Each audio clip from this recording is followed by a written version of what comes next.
Postal ব্যালটে ভোটদানের ছবি share করলে NID block. Postal ব্যালটে ভোটদানের ছবি বা ভিডিওচিত্র সামাজিক যোগাযোগ মাধ্যমে শেয়ার করলে সংশ্লিষ্ট ভোটারের এনআইডি ব্লক করা সহ শাস্তিমূলক ব্যবস্থা গ্রহণ করা হবে। বাংলাদেশ নির্বাচন কমিশন সূত্রে একথা জানানো হয়েছে। নির্বাচন কমিশনের বার্তায় বলা হয়, পোস্টাল ভোটের গোপনীয়তা রক্ষা করা ভোটারের অধিকার ও দায়িত্ব।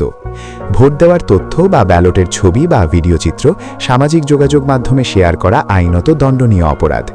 এ ধরনের কর্মকাণ্ডে সম্পৃক্ত ব্যক্তির জাতীয় পরিচয়পত্র ব্লক করা সহ অন্যান্য আইনানুগ ব্যবস্থা গ্রহণ করা হবে। পোস্টাল ব্যালটে ভোটদানের ছবি শেয়ার করলে এনআইডি ব্লক। পোস্টাল ব্যালটে ভোটদানের ছবি বা ভিডিওচিত্র সামাজিক যোগাযোগ মাধ্যমে শেয়ার করলে সংশ্লিষ্ট ভোটারের এনআইডি ব্লক করা সহ শাস্তিমূলক ব্যবস্থা গ্রহণ করা হবে। বাংলাদেশ নির্বাচন কমিশন সূত্রে একথা জানানো হয়েছে। নির্বাচন কমিশনের বার্তায় বলা হয়, পোস্টাল ভোটের গোপনীয়তা রক্ষা করা ভোটারের অধিকার ও দায়িত্ব। ভোট দেওয়ার তথ্য বা ব্যালটের ছবি বা ভিডিওচিত্র সামাজিক যোগাযোগ মাধ্যমে শেয়ার করা আইনত দণ্ডনীয় অপরাধ। এ ধরনের কর্মকাণ্ডে সম্পৃক্ত ব্যক্তির জাতীয় পরিচয়পত্র ব্লক করা সহ অন্যান্য আইনানুগ ব্যবস্থা গ্রহণ করা হবে।